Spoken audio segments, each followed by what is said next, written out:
The sound of the spoon clinking against Jungkook's mug was the only noise in the kitchen.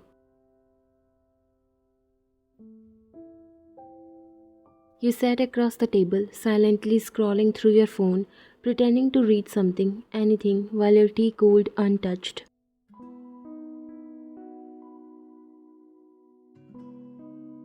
Jungkook didn't look up either.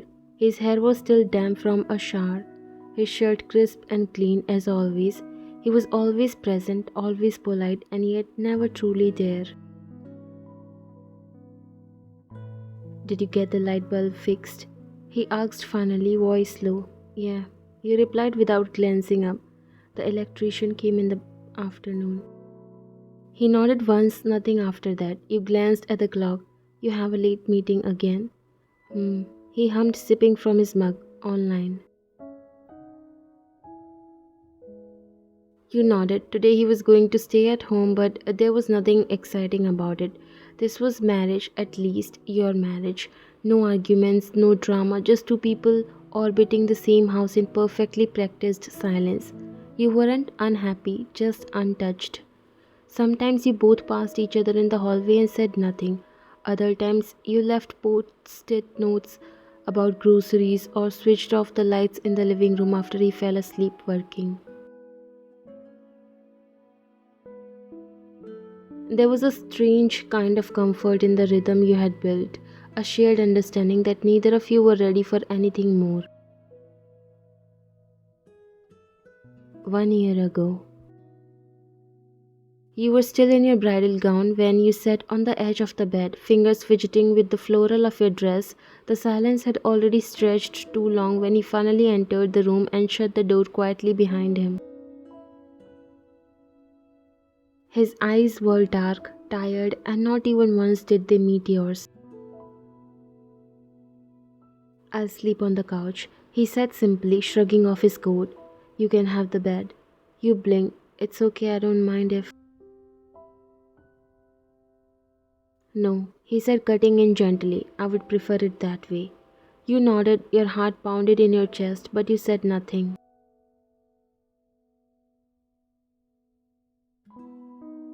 Then he sat down on the chair across from you and exhaled. "I should probably say this now," he began, "so it doesn't feel like I mislead you." You turned to him, listening. "I didn't want this marriage," he said plainly. "Not because of you, just because I'm not in the place for it." He paused before continuing.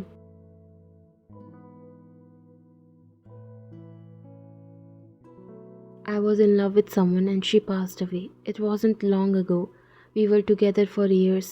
She wasn't from a family mine approved of, but I stood by her. I thought I would spend my life with her, but she died before I could make that happen." Your lips parted, but words didn't come. "They forced me into this marriage," he added, quieter now, "and I didn't have the energy to go against them again." He rubbed his palm against his knee, restless. "I'm telling you this because I don't want to give you false hope. I don't know when I will be over it. I don't even know if I will be." You lowered your eyes. There was only sympathy in your eyes for him right now. "Thank you for being honest." "I'll respect you," he said, finally looking at you. "I won't hurt you, but I don't want to pretend either. I'm broken, and I don't want you to build dreams around me." You nodded again, your voice barely audible. "I understand." And that night you both slept on opposite sides of the room, like two shadows grieving different lives.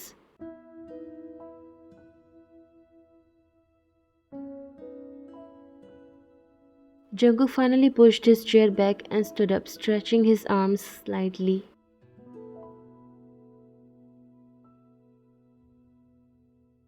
"I have to get to the office room," he murmured, glancing at his phone.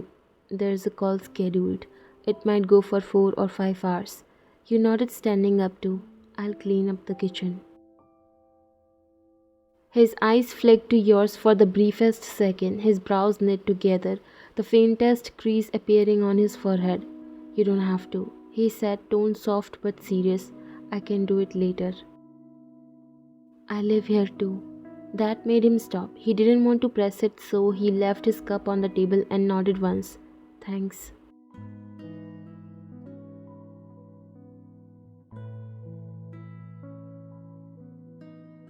He grabbed his tablet from the counter and walked toward the hallway that led to his home office. His broad back disappeared slowly from view as he opened the door and quietly closed behind him with a soft click.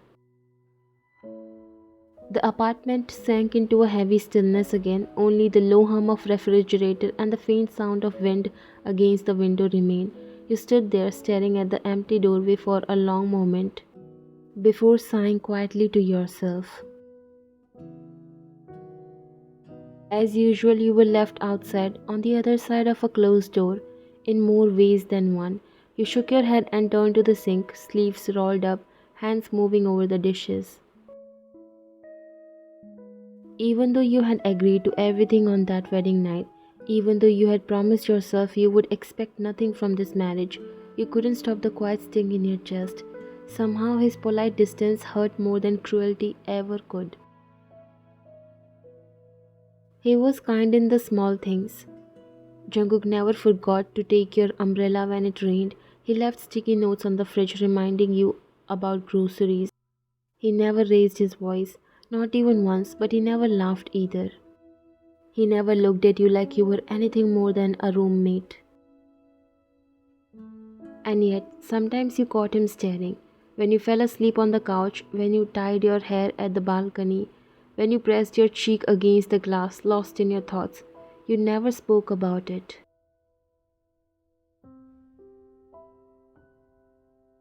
Your feelings started somewhere between the moments he handed you your favorite snacks without asking, or the time he put your cold feet under the blanket without a word. You never admitted it, but your heart had started beating for him quietly and carefully. And that was when you found the bracelet.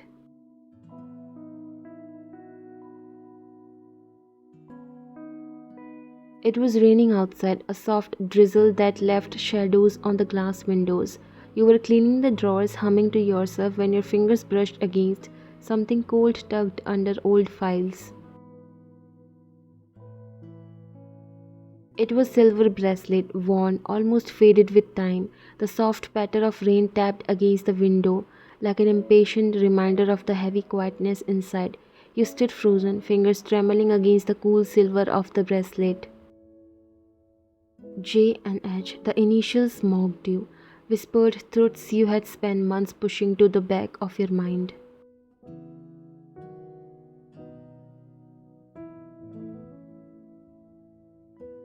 It was hers, the woman he had loved before you, the woman he had lost, the woman you could never replace.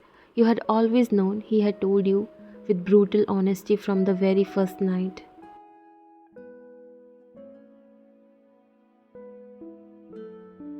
Don't expect me to love you, I won't lie. And you hadn't expected anything. You had convinced yourself you were fine with the distance, the formality, the coldness. But now, holding this small token of his past, your composure cracked. A single tear slipped down your cheek, then another and another.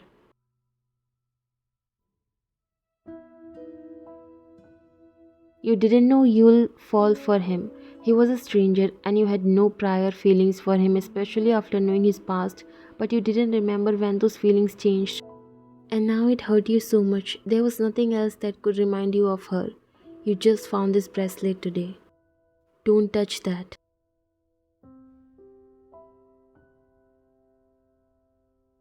You gasped sharply. The bracelet nearly slipped from your fingers. The voice was so vivid, so angry, you could almost see him standing there, his usually calm expression twisted with fury, betrayal in his dark eyes. That's the only thing I have left of her. Don't you dare touch it.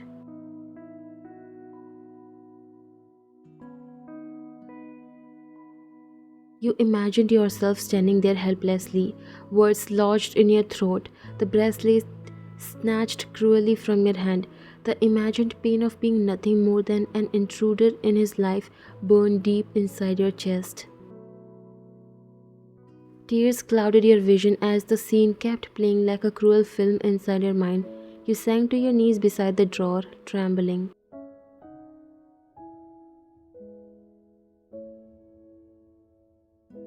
I'll never be enough. Never. And then a hand touched your shoulder. You flinched violently, started back to reality. Your tear-filled gaze snapped upward and met Jungkook, standing in front of you, brows knitted with deep concern, his breathing uneven like he had rushed the moment he saw you like that. His black hoodie sleeves pushed halfway up his forearm, damp from walking between rooms. His usual guarded eyes were now wide, searching your face. Hey, what's wrong?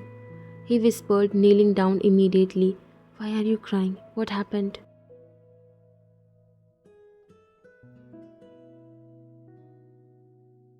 You stared at him, unable to form words. You didn't able to differentiate between the scene you just imagined and the reality, but it started to make sense because he wasn't looking angry but concerned.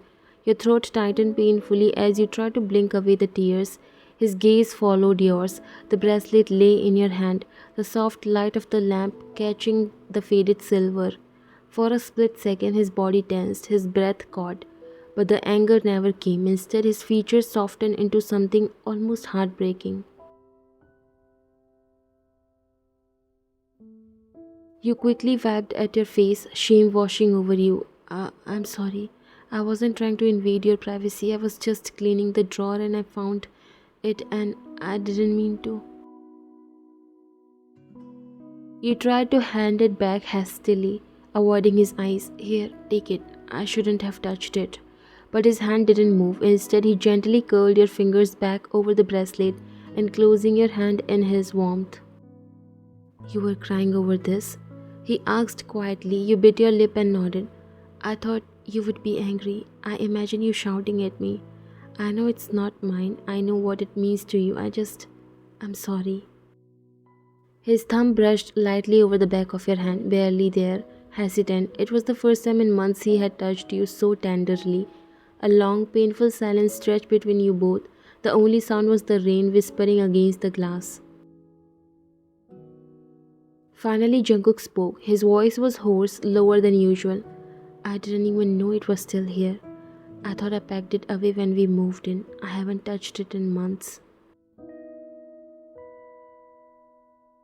You looked up at him surprised, but it was her gift. He nodded slowly, a bitter smile tugging at the corner of his mouth. Yeah, our first anniversary. We had nothing back then. No fancy dinners, no gifts. But she saved up for this. I used to wear it every day until she... His voice cracked. He inhaled shakily until she was gone. Your heart ached painfully at the vulnerability in his face, the raw grief still lingering in his expression even after all this time. I never wanted to marry anyone after that. I fought my family tooth and nail to be with her. They didn't accept her. They said she wasn't good enough. They threatened to disown me, and I still chose her. You stayed silent, listening, feeling your chest tighten. And when I lost her, I had nothing left to fight with. So when they arranged this marriage with you, I didn't have the strength to say no again. Even though I did, I didn't want to ruin your life. I'm sorry. I'm sorry that you were tied with a man like me. The admission stunned you. You whispered, I understand. I too didn't have a choice, so I understand. He shook his head gently. No, you don't. I have treated you like a stranger. I have made you walk on eggshells, trying to respect boundaries I never properly explained. You have been kind, patient, too patient. I noticed, even when I pretend not to. I told you the truth before we married. I told you I was broken. You nodded slowly, I remember. But now I think I'm scared for a different reason. Because I think I'm starting to feel something again for you. And it terrifies me. You didn't speak for a while. Both of you just sat there. The bracelet glinting between you. The silence soft this time. Not heavy, not awkward, just understanding. You don't have to fall in love with me right now, you said finally. But don't push me away, don't hide from me. I'm not asking you to forget her, I just want honesty. His eyes glistened. I never meant to hurt you. I didn't even realize you were falling for me. Neither did I. You smiled faintly. He reached forward and gently took the bracelet from your hand, but instead of putting it away, he placed it in a small velvet box and locked it in the drawer. I'll keep her in my memories, but maybe, he glanced at you, hopeful, maybe I can start building a space for you too. That night he brought you tea instead of you making it. He sat beside you on the couch, closer than usual. He asked about your day, not out of habit, but with genuine curiosity. And for the first time he smiled. It wasn't wide, it wasn't perfect, but it was real, and it was yours. Sometimes love doesn't arrive with fireworks, sometimes it builds quietly, between shared silence, a silver bracelet, and hearts learning how to breathe again. The sun filtered through the curtains, lighting up the warm amber walls of the bedroom you once shared like strangers. The scent of brewing coffee and freshly baked toast lingered in the air, blending with the soft melody playing from the speakers in the corner. It was a morning like any other, and yet everything had changed. You stood on the balcony, your fingers wrapped around a mug, eyes fixed on the gentle sway of the garden trees. The rain had stopped, both outside and between you two.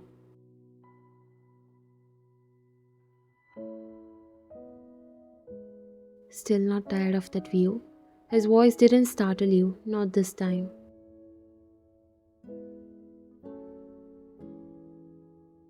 You turned, eyes meeting his as he leaned against the balcony door frame. His black hoodie hung off one shoulder, hair deep tousled, eyes quieter than you remembered them ever being. You smiled faintly. It's peaceful. He walked over slowly, like the silence between you might break if he moved too quickly. Without a word, he took your half-empty mug, fingers brushing yours, and handed you his instead.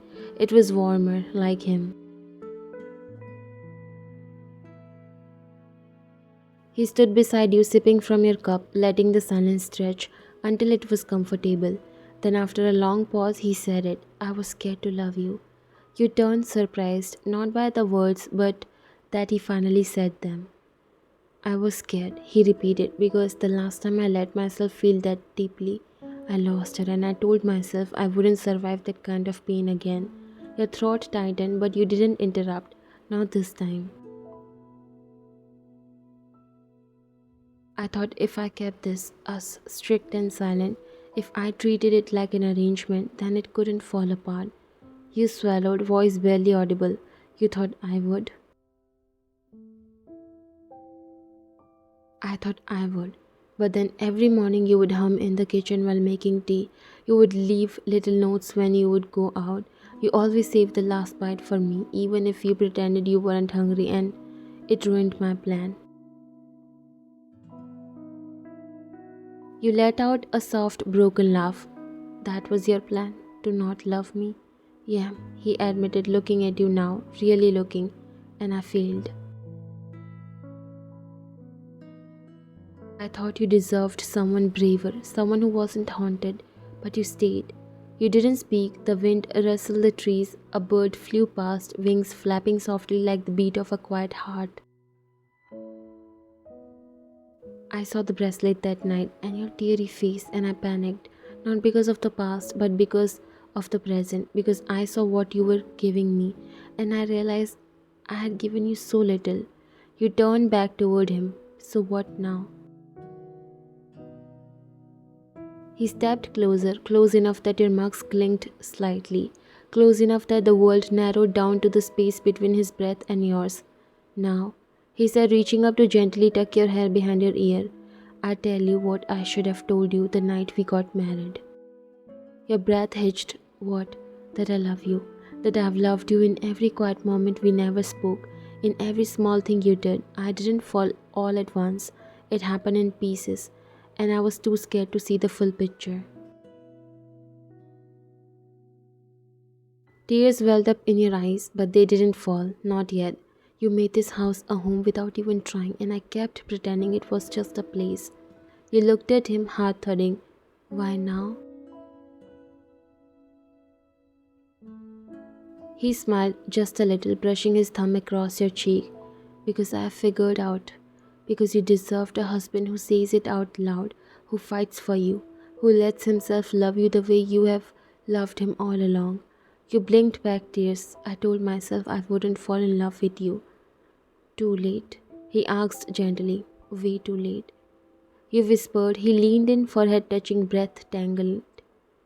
Then let's start over. No more distance, no more silence, and no more fear. This time I won't fail, I promise. This was his promise to himself. You closed your eyes as his lips brushed against yours, soft, tentative, filled with all the love he had never said before. When you pulled back, he whispered, "Can I kiss you again?" You laughed through the tears. You better. This time the kiss was deeper, certain, and when he held you close, it felt like the end of a storm and the beginning of something warmer.